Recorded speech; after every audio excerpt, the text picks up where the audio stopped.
புதுவை மாநிலத்தில் காங்கிரஸ் ஆட்சியின் போது பணியில் அமர்த்தப்பட்டவர்களை பணி நீக்கம் செய்தால் போராட்டம் வெடிக்கும் என்று மத்திய அமைச்சர் நாராயணசாமி எச்சரித்துள்ளார்.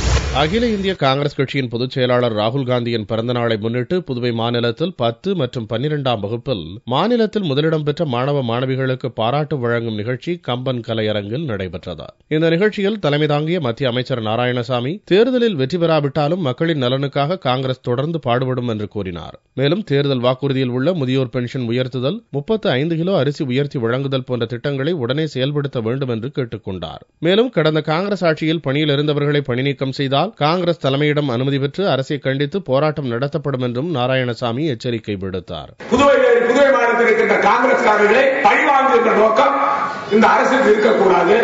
வேலையிலிருந்து எடுத்த தொழிலாளர்களுடைய குடும்பத்துக்கு அவருடைய வயிற்றில் அளிக்காமல் அவர்களுக்கு உடனடியாக வேலை கொடுக்க வேண்டும். அப்படி இல்லை என்று சொன்னால் காங்கிரஸ் கட்சியின் சார்பில் அன்னை சோனியா அவர்களுடைய உத்தரவை பெற்று நாங்கள் போராட்டம் நடத்த இந்த ஆட்சி வைத்து போராட்டம் நடத்த வேலையிலிருந்து எடுக்கின்ற அந்த பணத்தை விட்டுவிட்டு வேலையிலிருந்து எடுத்தவர்களுக்கு உடனடியாக வேலை கொடுக்க வேண்டும். அதற்கு பிறகு நாங்கள் இன்னும் 2-3 நாட்கள் பார்த்துக் கொண்டிருப்போம். அதற்கு பிறகு காங்கிரஸ் கட்சி தன்னுடைய எதிர்க்கட்சி வேலையை தொடர்ந்து செய்ய ஆரம்பித்து விடுவார்கள். இந்நிகழ்ச்சியில் முன்னாள் முதல்வர் வைத்தியலிங்கம், காங்கிரஸ் தலைவர் சுப்பிரமணியன், முன்னாள் அமைச்சர் கிருஷ்ணாராவ் உள்ளிட்ட பலர் கலந்து கொண்டனர்.